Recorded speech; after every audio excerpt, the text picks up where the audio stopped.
starting with Saturday's show, how did Elimination Chamber feel to you guys as a whole? Yeah, I enjoyed the pay-per-view itself. There was just a few parts where I just thought, all right, start off with the mystery box. I mean, kind of felt like it was just a waste of time.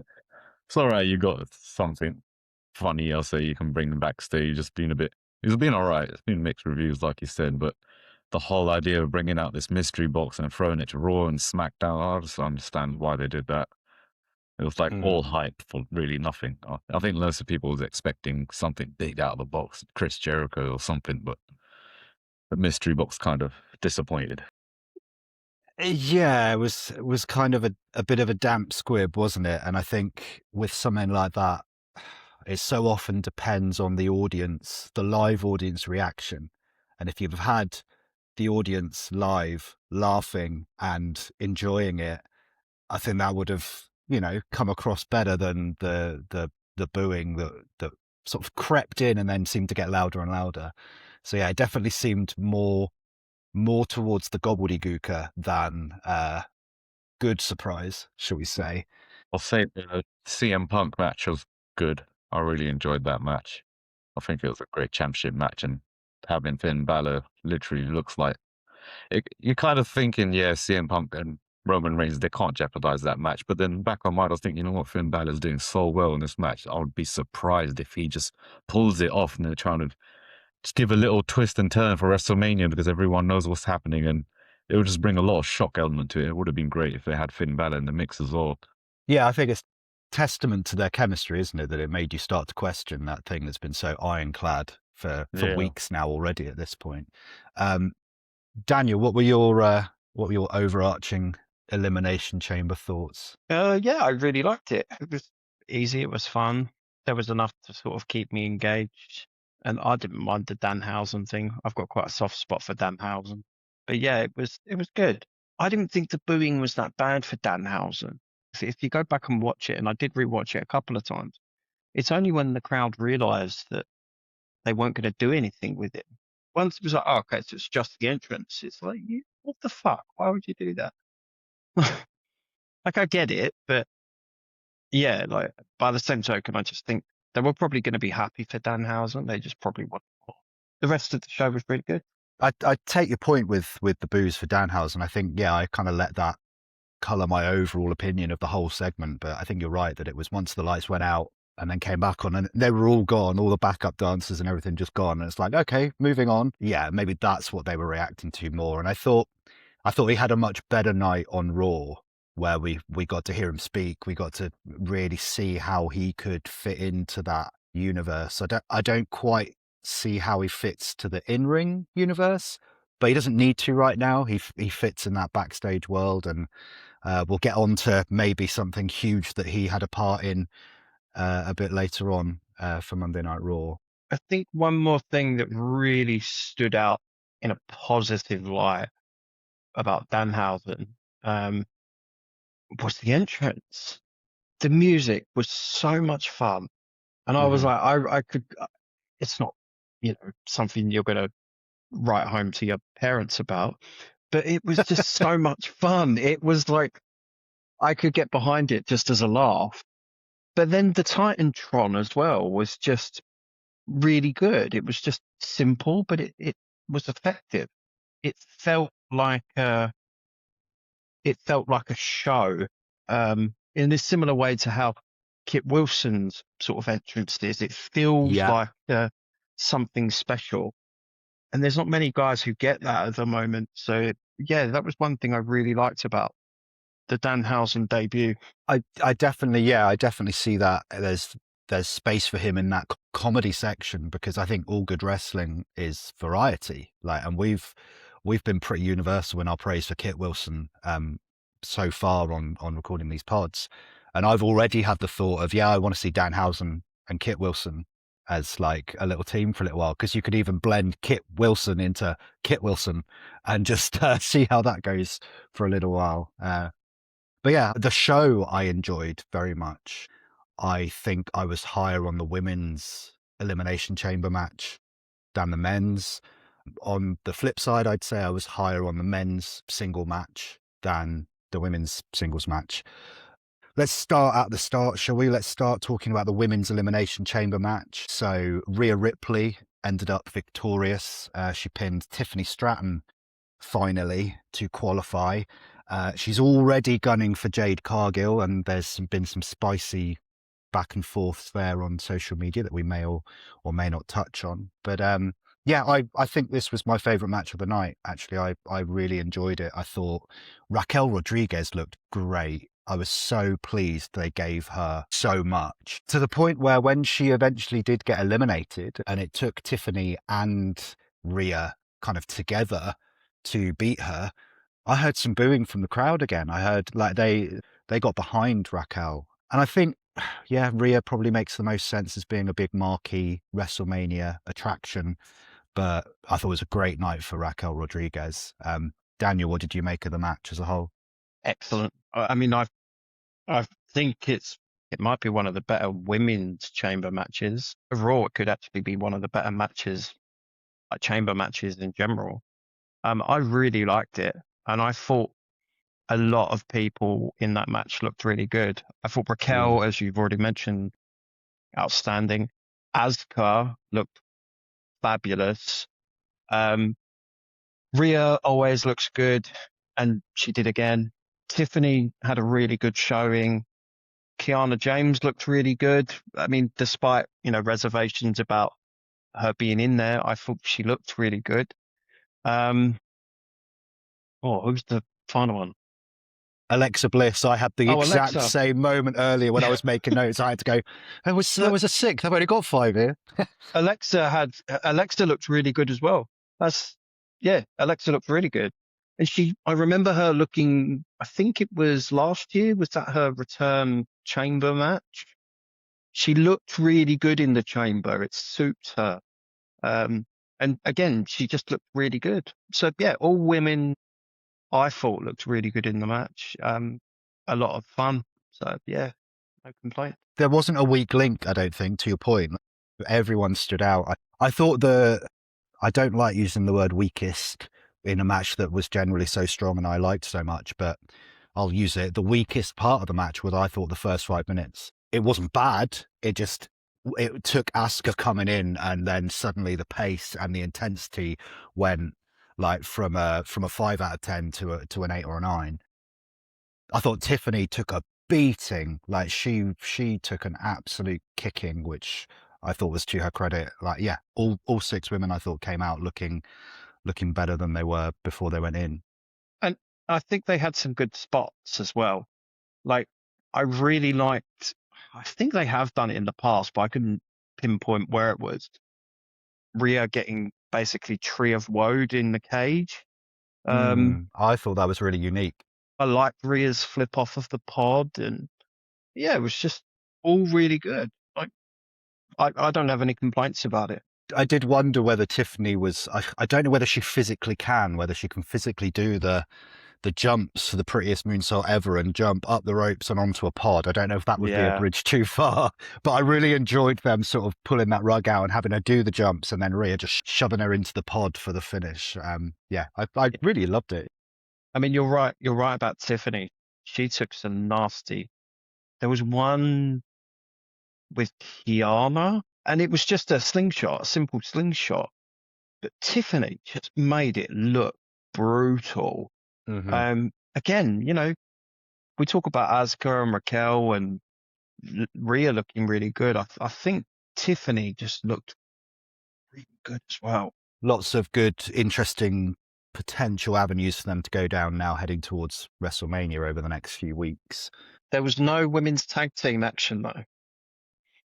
No, once again, our dreams of tag team chaos has been foiled. But I am not giving up hope. I think Rhea and Io dropping them, and Nia and Lash winning them in what I thought was a really good match the night before Elimination Chamber, it gives me hope that they're going to do something with them going into WrestleMania. But Sanjay, what did you make of the Chamber? Did anyone in particular stand out for you? Yeah, I mean, the match itself was great. It was literally one of those matches where you can say this was probably one of my favorite women's Elimination Chamber match. It's kind of like how I predicted. I did say my top two would have been Tiffany and Rhea, and I said Yeah, the all only right. way I see Rhea winning would be SmackDown drops the tag titles, then going off to Jade. So when that happened, I was like, You I knew it. you called every single beat of that, didn't you? But I didn't. I was kind of shocked with Raquel Rodriguez because, yeah, she's a powerhouse, but she dominated that match. Watching it was Yeah. like, oh, shit, she's going all in. It was crazy. And even in the pod, she was just smirking. She's just like, wait until this cage opens, and I'm going to show you how it's done. So There was a great moment where I can't remember who got tossed into a pod, but then she did like the Liv Morgan laugh against her. She was I was like, loving yeah, it, wasn't that's she? good. I think it was Tiffy, because I think that was before Asuka came in, and it was Kiana. So there was a moment between Raquel and Kiana where she was like, well done, do that know again. it was Tiffany with the elbow, wasn't it? She was trying to do the back spring elbow, and then whomever it was missed, and Tiffy went bam into the pod, and then she's just like, oh. even Alexa Bliss, like, we all know she's great, but I think she looked a little bit more serious in this Elimination Chamber. They weren't all those smiles or smirks. It was more pretty much giving everybody the face and look. When she's in the pod, she looked really dangerous in there as well. I Yeah, like the look and in the pods this time. she hit a Twisted Bliss, I think, off the top of the pod, which, you know, can't go wrong with that. There was only one moment I thought was a little bit it was just strange. It was like a miscommunication or something between Alexa and Rhea. I don't know if you two caught this, where Alexa went to set Rhea up for the Sister Abigail, where obviously you have to bend right backwards. And it seemed like Rhea didn't, I don't want to say she didn't know how to bend that way, but something was going on there where they were just sort of seesawing, but the match was so good it didn't go I off think the they rails covered at all. that quite well, though. Like, I mean, you very could much tell so. you could tell it wasn't as fluid as they probably would have hoped, but it was still fine. It just looked like they were like tossing around with each other until one of them got the upper hand. So it was covered quite well. I think the commentary team covered it well as well. Definitely. And I think Rhea's selling style is quite limmy anyway. Yeah. So it didn't, like, it was only because I thought, oh, she's tried to set her up for an Abigail there and something's gone on. But yeah, as you say, they covered it really well. Yeah, Raquel, again, has a switch has flipped in her in the last 6 or so months. And she's found this groove, she's found this character. And I know that she was my pick to win with a bit of a plot twist of her going after Stephanie at the same time as Liv. I knew that wasn't going to happen when they were so heavy-handed in the introduction, saying the winner faces Jade Cargill, the winner faces Jade Cargill. So it's like, oh, okay, I'm out then. But no, a really strong start. I think Rhea is the winner as well. I think when Sanjay made that prediction last week, I sort of said it was conservative, and it is, but that's not a bad thing. Who else is really going to be going up against Jade? Like, arguably, it's probably between Rhea and Charlotte. And then once she lost the tag titles, it kind of seemed like a foregone conclusion. But I really like the idea of Jade and Rhea. It really makes, I think if it was Charlotte, I would assume that Jade would be winning. Because it's Rhea, I'm not too sure. Because I feel like they might want to move her to SmackDown eventually, just to give her a bit of a refresh. And that sort of like low key breakup with EO on Raw on Monday kind of made me think that as well, that they're going to move her permanently to SmackDown. I think there's a lot of positives from that as well. So Definitely, and I think it's actually the best thing for Jade as well, because I think what Jade has been lacking character-wise, because they turned her heel some months back now, but her heel run has felt really, I think, ill-defined, because they haven't given her that big baby face to go against. They've put her in stuff with Chelsea Green, who we all love dearly, but she's a heel. They've put her in stuff with other like BFAB and Meechin, who are baby faces on alignment wise, but the crowd investment, like it or not, isn't there to the same degree. And so now they've got Rhea on the other side of the marquee, if you like. I think this is a really good chance for Jade to hit her stride as a really detestable heel. You know, the problem with Jade, it's always easy to sort of say, oh, they just haven't booked her well. But they haven't really had the names on, and we've discussed this in the past in regards to the mid-card stuff and Julia. Like they don't really have the depth in division there at SmackDown that they do on Raw, which is, I think, why Jordan Grace was brought in as well. Now, sort of on the back end of Mania, you should have Jade, Julia, Jordan, Rhea, and then Chelsea as well. Sort of, Kiana, if Kiana continues her yeah, little rise Chelsea and as well. Kiana just underneath. So it's slowly taking a bit more shape, and it could end up being a better division. I think that, losing Belair and then losing Naomi shortly after just really sort of kicked the SmackDown division in the teeth a bit. So.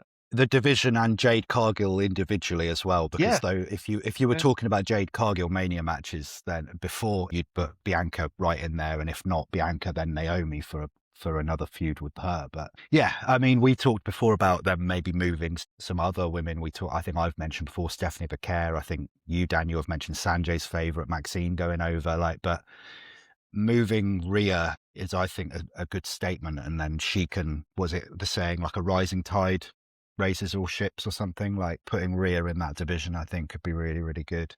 I mean, I'm looking forward to Rhea and Latch. I think that'd be awesome. Yes. Yeah, there was teasers of that in their tag team match, wasn't there? That again, I thought was really, really strong. Don't quite know where EO goes from here, but maybe that's a conversation for a little bit later on. Moving on to the second match on the card, we had AJ Lee and Becky Lynch with another Intercontinental Championship match. AJ Lee taps Becky Lynch out again after quite a lot of referee shenanigans and turnbuckle loosening and all of this. But AJ Lee finally gets it done. She is our new Intercontinental Champion. She's already been calling out all sorts of people on Raw the night after. But what did you guys make of the match itself? It was a good match. Like I didn't love it, but it was a good match. AJ, I thought, looked really good. Becky's good as always. The problem I'm having with Becky matches at the moment is I'm actually getting distracted by the referee, but in a good way. I kind of want, I'm sitting there at the end going, wouldn't it be funny if tonight is the night that Jessica Carr just slaps her? I want to see it. And I don't know what it will lead to, but I just want Jessica Carr just to slap the taste out of Becky's mouth. I just think, but no, I mean, the match itself was really good. It ticked the boxes. Right winner for you? I think seeing what I did on Raw and the idea of AJ being open to an open challenge. Yeah, I like that idea. I like the idea of potentially having an open challenge. And maybe, again, going back to what I said a week or two ago, I feel like AJ is going to be a special attraction. Maybe it's not a week-to-week open challenge like Carmelo Hayes, but it's not to say that it can't be an open challenge in big markets. Oh, we're going to New York, open challenge with AJ. Fuck it. Yeah. Oh, we're going to Chicago, open challenge there. And then it opens her up to have matches with all of these people who she might not otherwise get to have matches with. So, yeah, right result. And let's just see how it plays out. So, yeah, it's a good match. I mean, got nothing bad to say about it, nothing great about it either. I would have liked I do like Becky Lynch more than I do like AJ Lee, but I do understand you get loads of matches, which would be AJ Lee versus so many other talents that we have there, which we haven't seen yet, or it could be revisiting, an old enemy. But yeah, it's a good match, and then we'll get some good results out of it, hopefully. Good ups and challenge. So we've got a few matches up to WrestleMania, I guess. Yeah, I thought that AJ, having not had a singles match for a decade, I thought that she grew into the match. And I think a huge part of that is down to Becky Lynch's veteran status, and she's reaching that level now where, we saw them entrust her with the less able wrestlers on the roster, without wanting to name names, that Becky can carry a match and can steward anybody through a PLE title match, so I thought that was handled really well. To circle back, Daniel, to your referee point, yeah, I'm desperate to see Jessica Carr do something, anything, and I'm thinking back to pay-per-views gone by. I can remember times where Earl Hebner, particularly, I think was the big one, who would very occasionally, he would just get to the point where I was like, do you know what? No, I'm not gonna let you shove me. I'm gonna shove you back. Triple H, I think, and Earl Hebner was the big sort of butting heads times. She shouted that at Becky as well at one point. She's like, "Don't touch me," or "Don't shove me." It's great. There's so much with Becky and Jessica Carr that I'm just like really enjoying. Even I don't think I think I mentioned it, but they didn't pick up on the fact that it was Jessica who counted the tap out at War Games. No, But I I think you're remember right. watching War Games and going, Jessica who counted her. Becky's going to be more wound up. And now she just I think she calls her Crooked Car or something. Maybe it's just like a nice little thing that they keep going for a long time. I think But so. yeah, there is part of me that just wants Carl to give her a slap. Either get physically involved or even, was it MJF? It might have even been Cody and MJF, where they were having a straight singles match and Cody had been whipped previously and Cody wanted to whip MJF and the ref was just like, do you know what? He's been such a prick. You can have one. He turned around or something. He turned around or something, didn't he? Just Yeah, a little moment like that could be played with. I think they're going to revisit AJ and Becky, but do you think I keep thinking that she needs to be like further up the card, particularly with this gimmick. It just feels like she's constantly the best thing going. And I do think since last WrestleMania, Becky has been easily the most entertaining woman on either brand. She's got that star power and she's got that history behind her now that she's just carrying that division at times where that division has dipped, particularly the mid card of that division, as we've talked about at length. So answering AJ Lee's challenge, we've got a gauntlet match next week: Lyra versus Bayley versus Io versus Raquel versus Asuka versus Ivy Nile. I don't know whether the winner of that gets the title match at Mania against AJ Lee, or whether it will be, as you've kind of touched on there, like several times between now and Mania, we might have several IC title matches. I fully, though, expect Becky to act on what she's been hinting at on social media about legal action. It would not surprise me if she legalese her way into the WrestleMania IC title picture, even if it becomes a triple threat. I know we always, with the three of us being our own little triple threat here, the three of us always seem to get back to triple threat matches being the answer. But maybe WrestleMania is where Jessica Carr has enough and like finally actually costs Becky, and then maybe going into the summer, Becky finds herself back up the card. Maybe You could do Becky going back against AJ with Lyra involved because they have a lot of history. Okay, yeah. And then Jessica Carr as the rep. Book it. Stack the odds against Becky. Yeah, absolutely. So after that, we then moved on to the men's division side of things. We had another World Heavyweight Championship match between CM Punk and Finn Balor. They beat the snot out of each other in this match. It was so rough in the best possible way for my taste. Punk, of course, was always likely to win and gets it done. I loved the subtle turning of Finn Balor during this match into the babyface that I think he's going to become. I'm sure you guys picked up on as well, the point where Finn stopped, looked up the ramp because he was so frustrated, looked up the ramp for the Judgment Day and went, no, I'm going to die on my sword here. I'm going to go out on my own terms. But yeah, I really loved this match. I think I was higher on the Women's Chamber, but this was right up there for me. I really liked it. Really good match. Again, it's kind of similar to the AJ and Becky match. Like, I really liked it. I probably liked this one a lot more. It's a really good match. Both of them looked really good. There's not really much else to say about it. I like that they didn't bring out Dom and JD for this I match. agree. I thought beforehand that they probably would, but after the fact, I was like, no, do you know what? That's actually better. And then what we saw play out on Raw with JD and Finn sitting there and watching Dom lose his IC title to Penta, I thought that was the right way to play things. Like you said, I'm actually glad that Judgment Day was not involved and it was just a pure good wrestling match where you had your victory and that was it. It was a great match. I think it was a much better match than the match they had before. I think that's a credit to them both, because that match in Belfast was felt like at the time a huge over delivery, whereas this was like, no, actually these two just have really, really great chemistry together, and I hope that we see them together again. Maybe once Finn has turned babyface, they might end up tagging together a couple times. That would be fun to see, I'm sure.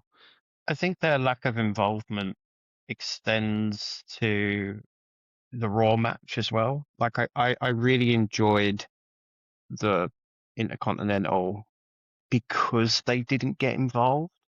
So that was what was really nice about it, is that you kind of have this expectation with the Judgment Day that they're always going to get involved, that it's always going to be, win by nefarious means. But you've got two matches which are very un-Judgment Day, and Right. yeah, they just worked really nicely together.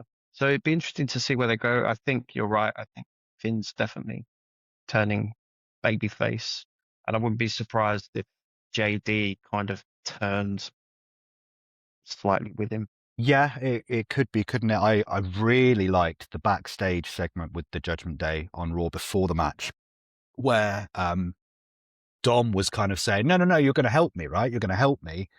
And Finn was able to get Dom to say, basically, no, I meant come and watch. I didn't mean get involved. And you can see him sort of looking at JD going, no, but I do mean actually come and help me.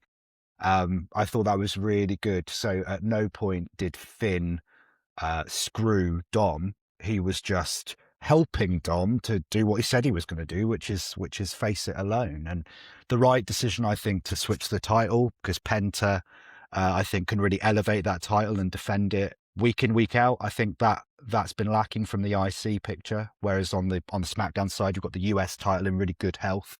Doesn't necessarily have to be defended every week, but I really think Penta will be a fighting champion. And To touch on what you said about the backstage segment, I really liked how Finn come across.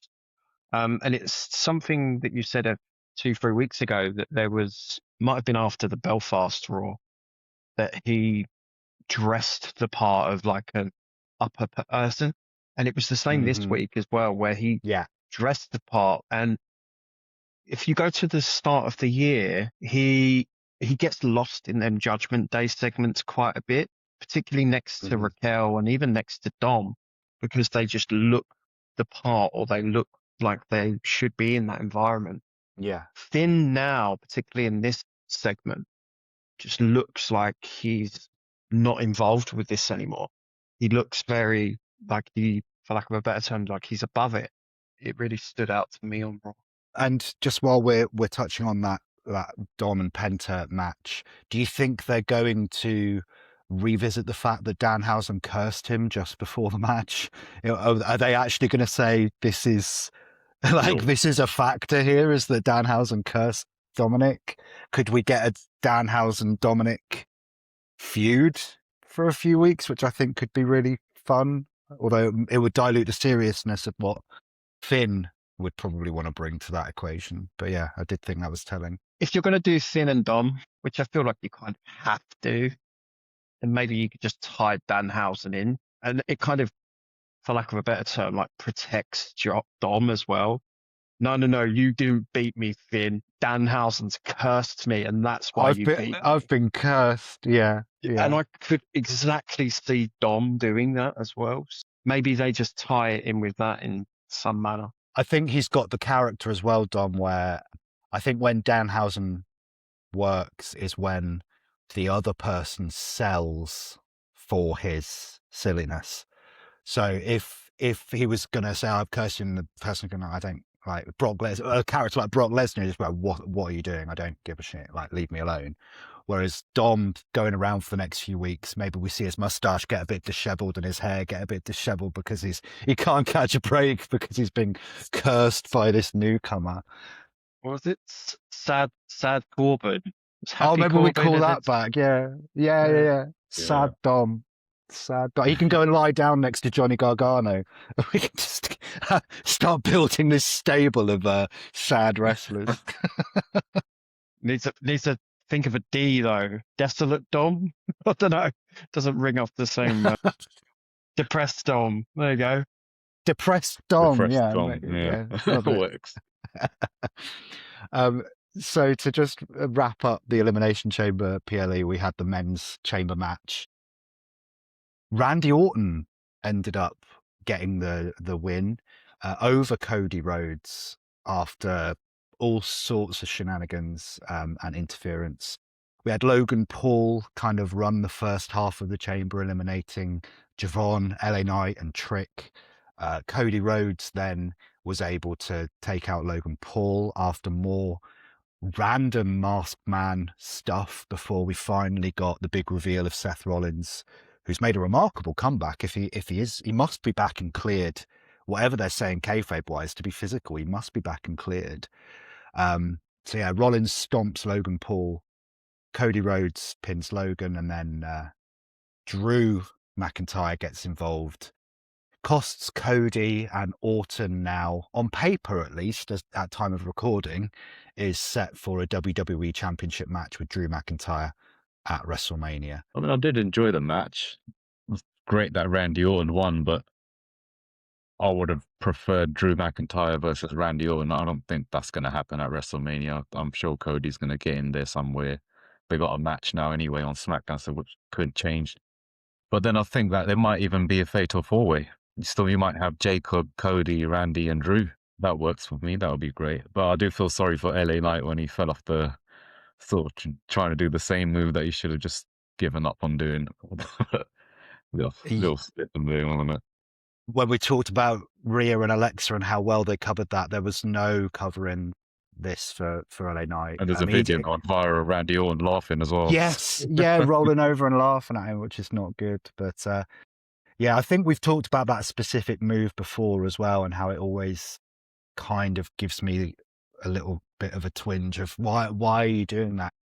I understand the desire to be different and to stand out and have your own moveset, but I don't think it doesn't set him apart enough for, in my view, for him to bother doing it, especially when you've got both Tiffany Stratton on one side and Jacob Fatu on the other, who have their finishing moves that involve that kind of jumping from rope to rope. Granted, they don't do it backwards, but maybe there's a reason that they don't try and do it backwards. I don't know. But yeah, I thought it was a fine match. I didn't hate it. There was an element of it that I found frustrating, because the only reason there was so much interference is because they seemed to keep the door open for about 5 or 6 minutes.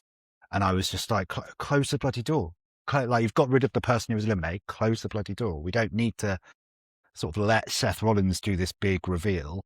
Storyline wise, you need to for the story beat, but it bothers that, I guess, OCD part of my brain that's like, no, this is supposed to be a match where the carnage is contained, and for someone to get into the match, we talked before about maybe Jacob coming up through the floor like Shawn Michaels did that one year. Like, at least make it so that the person has to fight their way in, rather than we sorry, we forgot to shut the door, so in came Drew McIntyre. I didn't expect Orton to win. I think all of us maybe predicted it was going to be Cody.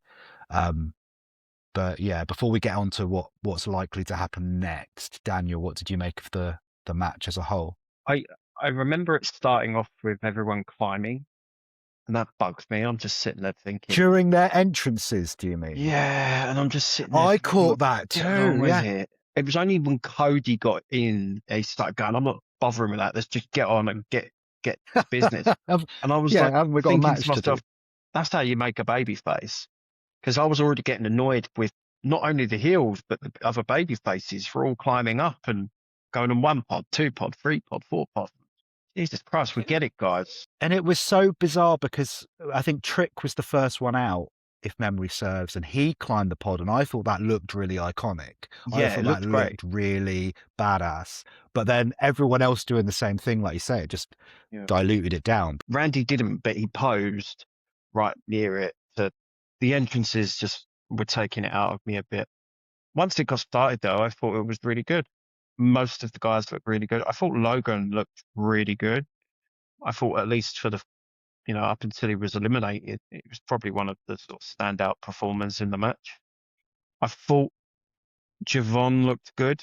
I was expecting more, but Thank you. maybe Yeah, I was that's just because about I to went say. in with high expectations, or I went in there with Jeff Hardy vibes, like what's he gonna do?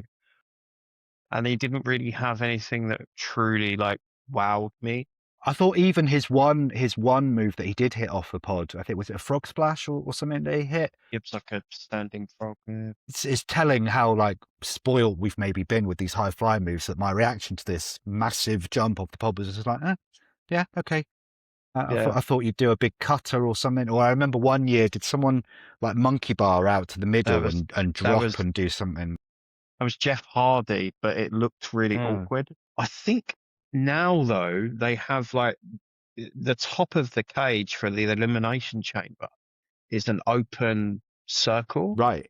So like you could probably do more. I don't think Hardy had that. I could be wrong. No, but, I think you're right. No, I think you're right. There's a lot of room there to play around with. You talk about the great. How cool would it have been if someone like Fatu or Rollins come up and then through the hole in the middle? You'd be going, what the hell? But yeah, it was good. I think there was, as you say, a lot of shenanigans. Yeah, Seth looked good. I feel like what he did was quite tame. So that he's probably not cleared just yet, but he's probably cleared for like light stuff. But I don't know. I suppose he might be pre-cleared if that can be Yeah. a thing, maybe. Yeah. I really liked Drew getting involved. I thought that was funny. And then Randy Orton winning was a pleasant shock. I was surprised. I think once I had time for it to settle, and I sort of going, okay, so how are they going to work that into the match at Mania? And I do feel like it's because I've got it in my head that it's going to be Jacob, Cody, Drew. And I love that idea because they've been so at each other's throat for the last month and a half. So then to add Randy in at this late stage just makes me go, oh, okay. But yeah, it just felt a bit weird. Yeah, Javon, I expected a bit more from. I was disappointed, I think, on his behalf. Disappointed for Trick as well. I thought Trick would do more. The person I felt most for was Bronson Reed because it seemed to me like Bronson was supposed to do exactly what Logan did and take out those three. And I just thought, poor bloke. I hope he's doing all right.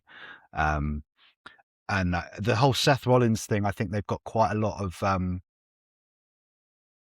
explaining to do because Seth Rollins was kicked out of the Vision by Bron Breakker and then tsunami'd by Bronson Reed.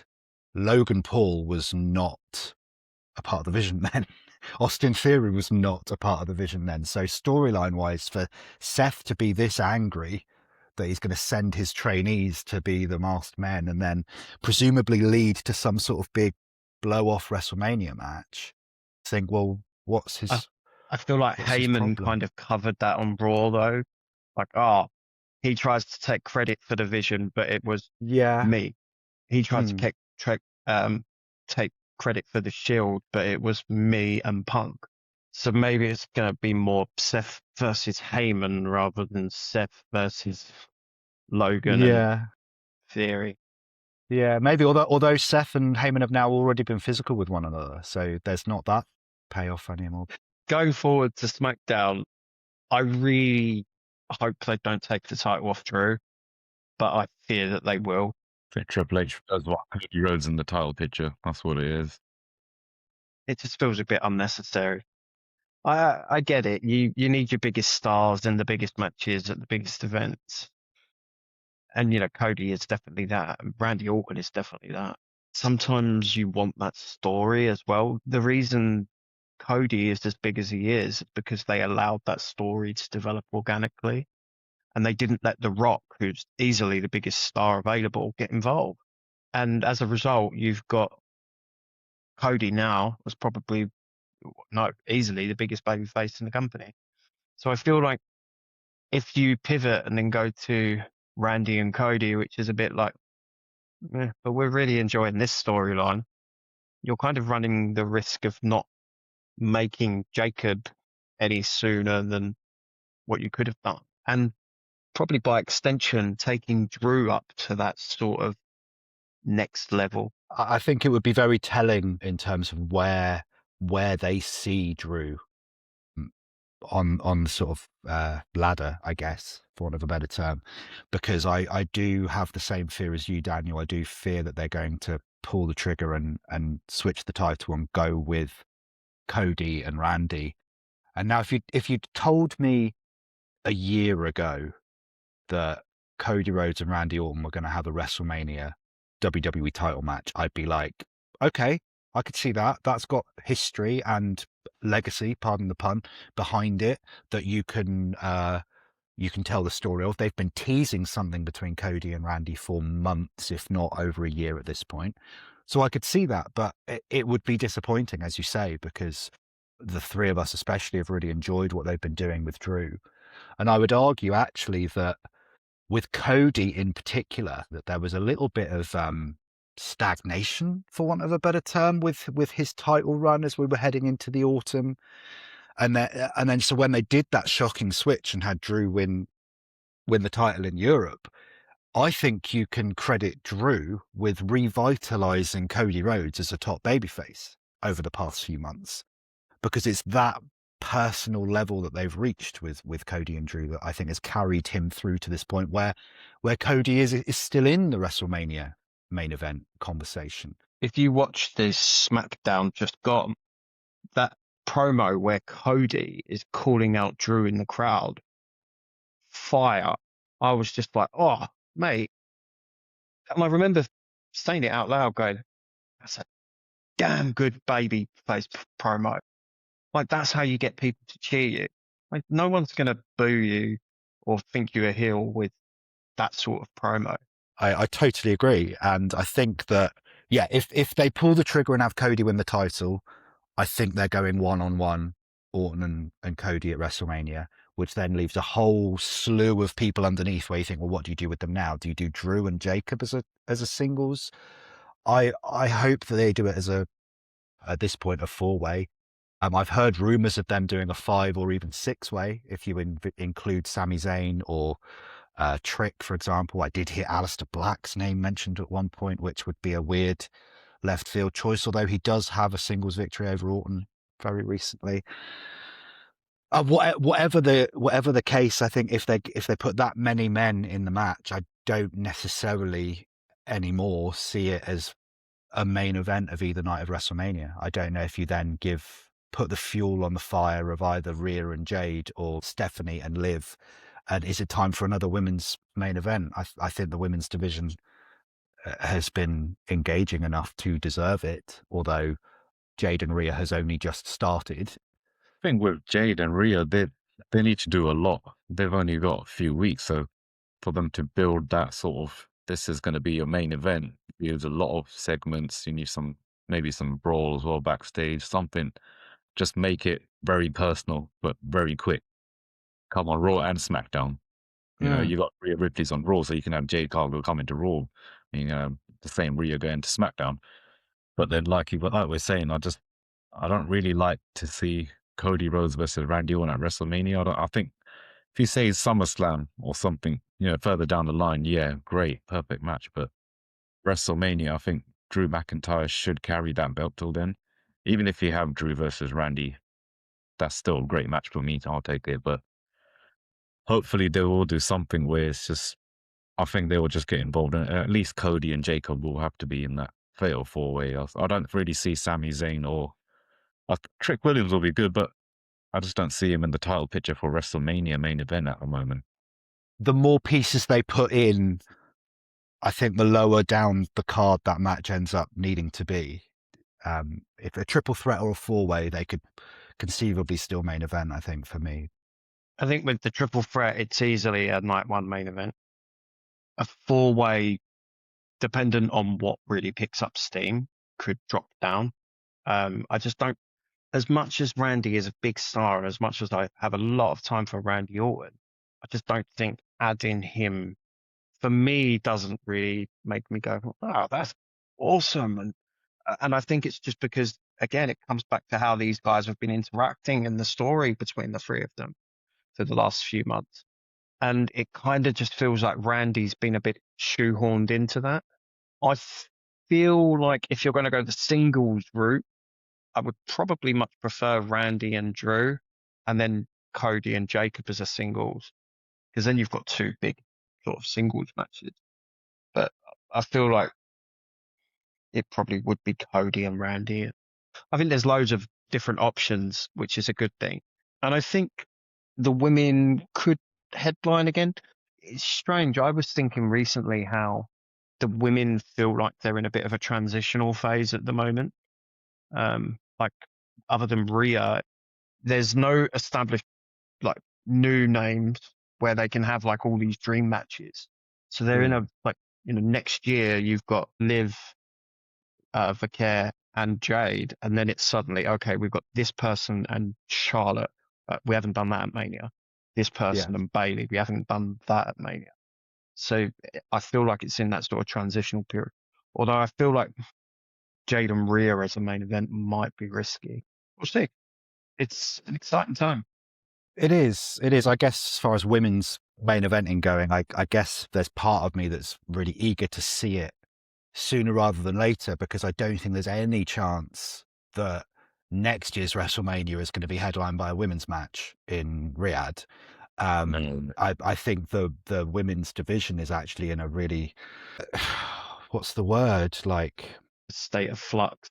yeah, and that could be exacerbated by a Saudi mania where they don't. We talked at length when they had the Rumble there just now about how people were still turning up during the women's Rumble match. So you wonder where it goes next year, but that's a problem for another day.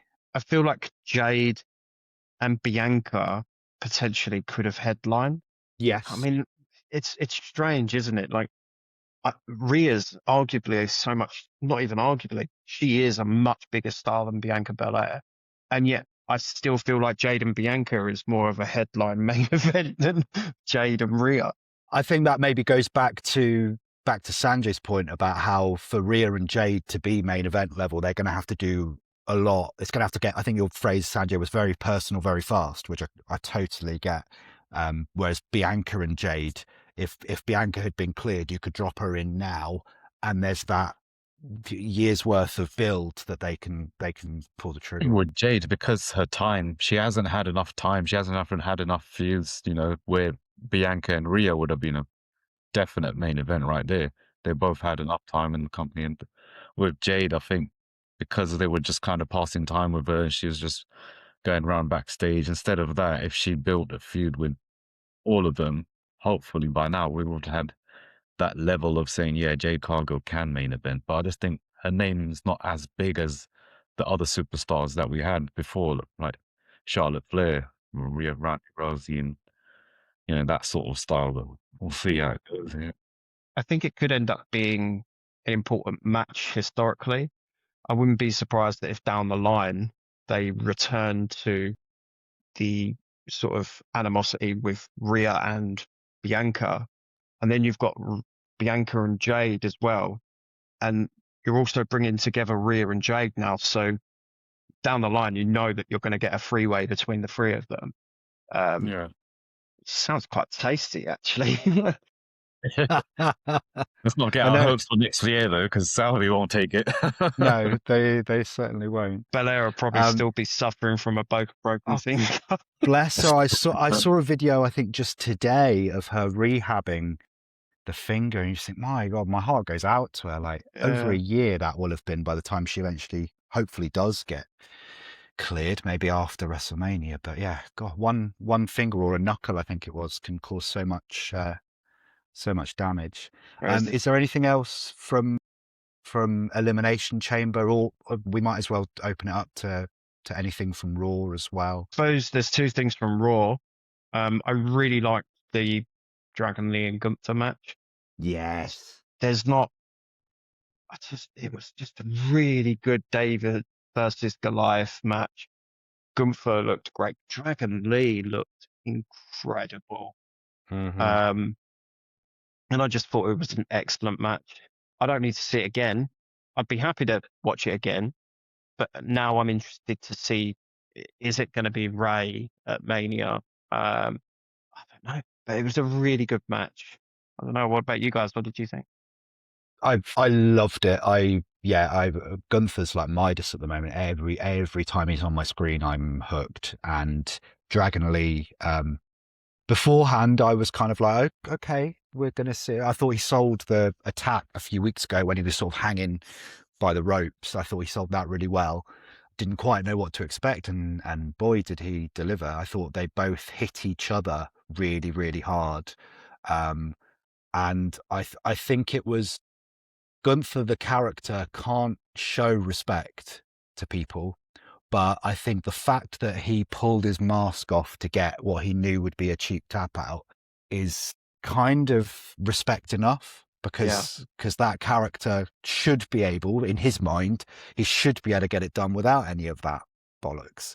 So I thought they both came out of that match looking really, really, really strong. It's the technical tap out again. Yeah, it is. I outfought you. I did think that it was a shame that on that same show, you then had El Grande Americano mask stuff. It was maybe even in the match after or something, and was there another mask point? You also had Even with Dom and Penta trying to take off Penta's. And I just thought, why? Who's not talking to one another backstage when they're setting up these matches where they say, by the way, guys, the finish to Gunther Dragon is an unmasking, so maybe don't do the mask stuff this week? I just thought that was a bit frustrating, but at least Gunther and Dragon Lee went first, so that moment was still, I thought, really strong. Yeah, it was a great match. I think Gunther is that character. He can have a match with anybody. It could be the same build, it could be someone, a bit lighter than him, but he just has such a great match with everyone, and that was a really good feud as well. Yeah, and you think maybe Rey Mysterio waiting in the wings for WrestleMania? Does that seem like the direction, or does he answer Brock's challenge? I don't know. I hope he doesn't answer Brock's challenge. So I don't really want to see Rey Mysterio and Brock Lesnar. We've seen that before, but I think Rey Mysterio. Sorry, I meant Gunther answering Brock's challenge. Gunther, yeah, that would be. I think I'd rather have Gunther and Brock in SummerSlam, because that will be in his hometown. So that will be, if that is for Brock Lesnar to be retired by Gunther, I think that would be a much better place. But Oba looking good for me. Me and Brock and Oba would be great. Oba was the other big standout for me on Raw. I thought that it wasn't even a match, but him and Rusev squaring off. I loved the little touch as well. I don't know whose call it was, but I loved the character touch of Oba coming out to fight Rusev, and he'd sort of half taped up his hands, and he was still wearing his sort of street clothes and his smart shoes. He wasn't dressed for action, whereas maybe in Vince's day, that character appearing like that would have been in his full sort of tribal getup. I loved the presentation of that, and I'm really looking forward to that match. I thought he looked really good on SmackDown opposite the Miz as well. Yeah, just really good use of him. He's showing as well that he can handle the lighter comedic stuff without betraying who his character is, which I think is really important. So yeah, I'm so high on Obafemi. Obafemi and Gunther right now are like my top guys. I can't look away when they're on the screen. I'll just say what a great promo it was, Roman Reigns and CM Punk. It's just getting more personal, more heated. I'll take another few more like that till WrestleMania. I think they're doing well to bring that main event a little bit higher than what people expect it to be, because it kind of looks like, a lot I've seen online, people are saying like, it's just Roman Reigns just going to take the belt off him. It's not going to be something where it's like going to be personal, but the way it's going, I think it is going to get really, really dirty. I thought it was excellent. Um, I didn't like. I get the personal thing at the end. I didn't like the I'll bury you like your dad or next to your dad. I was a bit Yeah. like, like it just felt like low hanging fruit. And I expect better from Punk. Like, but again, really good. I thought Roman looked really good. I thought, other than that one line at the end, Punk looked really good. I think Roman's really showing me at the moment just how good he is on the mic. And even during his tribal chief days, like he had a couple of promos here and there, but it seems like these ones are really hitting the mark. And yeah, it's coming along well. There was a lot of, I don't know why this word comes to mind, but it felt like there was acid in his voice when he was talking to Punk about, we brought you back because we want the merch money, and when we are finished with you, we'll send you for the Cena retirement run, and then you can head down to NXT. I thought really some of Roman's best work. I think I agree with you, Daniel, that the last line felt a little unnecessary. I wonder whether I guess maybe I'm reading too much into it, but you could maybe say that that's how much Roman had gotten under Punk's skin from what he said, is that Punk couldn't, because Roman's whole thing is like, you're pretending you're a nice guy and I know the truth. I know what you're really like. And maybe that was a little slipping of this other Punk character, but I just hope it doesn't descend into, well, your dog's dead, so that could be Roman's comeback next week. I think Punk's best promos historically have always been when he's been at heel. Very much so. So it might be, I wouldn't say it's probably harder for him, but he's currently in this sort of real babyface mode. So I don't know if it's maybe a bit harder to construct something a bit more interesting. And I don't know if what Punk can say to Roman is going to be as interesting as what Roman can say to Punk anyway. So No, I think he's working at a bit of a disadvantage. But I mean, I wouldn't be surprised that in a month's time, Punk comes out for a promo and just kills it. That's generally what tends to happen. And that'll be like as good as Romans have been.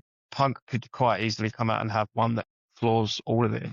I can't tell whether this next point is an advantage or not, but Roman is still on a relatively part-time schedule. So the next episode of Raw, I don't think Roman is on, and Punk will presumably come out and cut a promo alone against Roman before they then have another face-to-face. So that could be an interesting...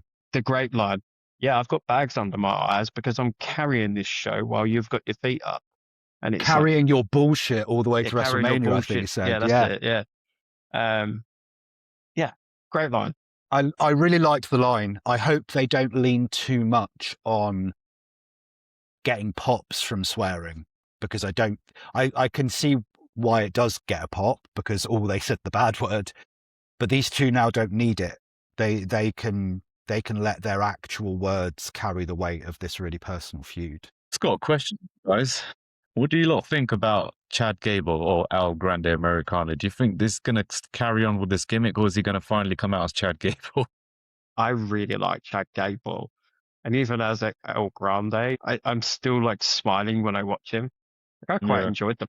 The weird thing that got me in that match, I'm sitting there going, is that Pete Dunne? Because he looks taller and more tanned. I wasn't sure if they'd switched for Berto or something like randomly for this one match, but I like Chad Gable. I think eventually they just move away from it. I feel like, and we've said this before, in AAA, the El Grande with Kaiser and Ryo is quite popular. So fine, keep them down there, keep them up here on occasion, and then just have Gable be Gable again. I'm ready for Chad Gable again. Same here. I think, as you say, Kaiser down in AAA is insanely over as that version of El Grande Americano, but the crowd investment in El Grande versus El Grande on Raw is just not there, it seems. I'm enjoying it because I've missed Chad Gable. But yeah, I think I'll echo what you said there, Daniel, that I just want I'd like Chad Gable to come back. Could even see him. Don't know. Does he liberate Pete Dunne? And is it Tyler Bate? Is he the other one? Yeah. He could liberate them and get his. If they're by all accounts not wanting to use the creeds again, then maybe Chad gets a new stable with Pete Dunne and Tyler Bate and says, you've been patronising these two for months and now we're going to just take the masks off and run roughshod over everybody. I don't know. But I do like Chad Gable as the comedy character, though, because he does it so well. He's got that angle. He's not only a similar wrestler to Kurt Angle, he's similar comedy-wise to Kurt, I think. He's got that goofball That's what energy. I feel like with Chad Gable. I think they should drop the game, come back to Chad Gable, probably take the belt off Panto, trying to elevate him to get to the championship level. I think it's because when he was fighting Gunther, I was really rooting for him. I really hoped that he was the one to beat Gunther and win the IC belt back then. But then, but I do enjoy the El Grande Americano as well, the original. So it is fun, but I just can't wait for Chad Gable to come back and try and get him to the level, just bring him up. I think I think they're going mask versus mask at WrestleMania would make sense. And then hopefully actually, Kaiser wins, pulls Gable's mask off, and then he can go back and do something else. But yeah. Okay, so last week there was a monumental landscape change in the world of the Smart-Casual Wrestling podcast when the great Daniel Stockwell finally lost in the quiz. I'm coming back for it, though.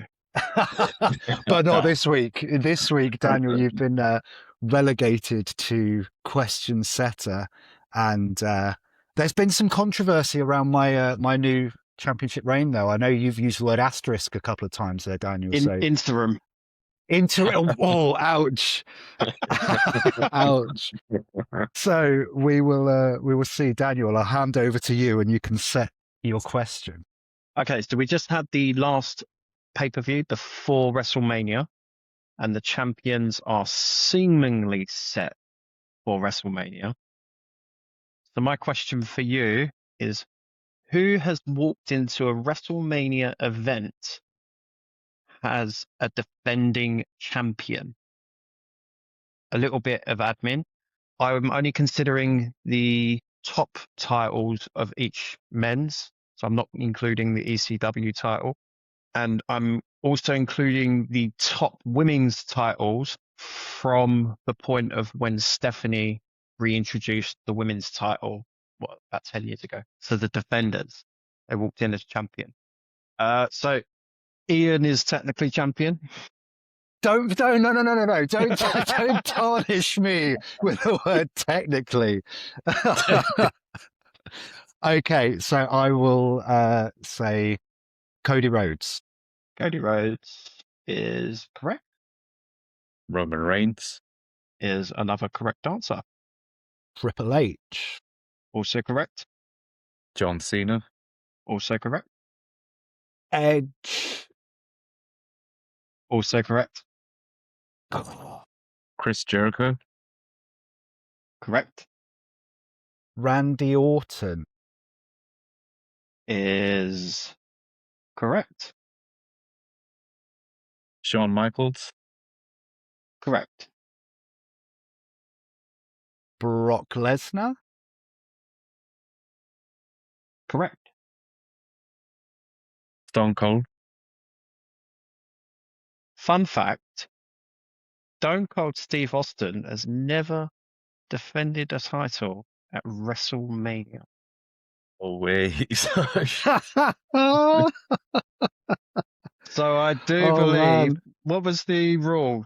No, but you've answered first, so I do believe... I went first. So the title is now officially on his head. Official. It is official. On my head. Wow, it's a crown now. Awesome. So yeah, no, that was a good question. I did think that as well, because I was like, surely it must be Stone Cold. And then, like, thinking about it, he's always been a challenger or a chaser. Like, yeah, no, I thought it was good. I'll give you some of the other ones if you are interested. There is AJ Styles, Alberto Del Rio, Alexa Bliss, Asuka, Batista, Bayley, Becky, Bianca, Bobby Lashley, Bray Wyatt, Bret Hart, Charlotte, CM Punk, Daniel Bryan, Diesel, Eddie Guerrero, Goldberg, Gunther, Hulk Hogan, Io Sky, JBL, Kurt Angle, The Miz, Randy Savage, Rhea Ripley, Ronda Rousey, Ric Flair, Sasha Banks, Seth Rollins, Sergeant Slaughter, Psycho Sid, The Rock, Tiffany, and Yokozuna. Any surprising names in there? I don't think there is. Surprising that I didn't. There was always those names that come up. You think, why didn't I think of like Io Sky, who was last year, and forgot. Like, God, mad. Strange, because I was thinking of the Stone Cold and The Rock match for the belt, but I didn't think Stone Cold was the defender or the challenger. Flipped it. Oh, wow.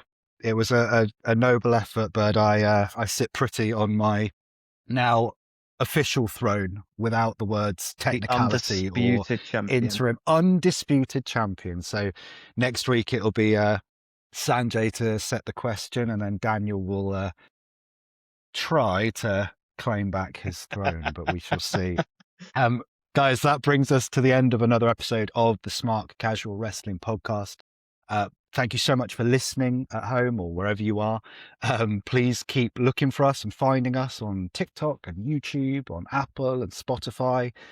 Give us a like, give us a comment, and we will be releasing soon some extra bonus content from Smark-Casual. So keep your eyes peeled on your feeds for that to come. But until we see you next time, thank you so much, Sanjay.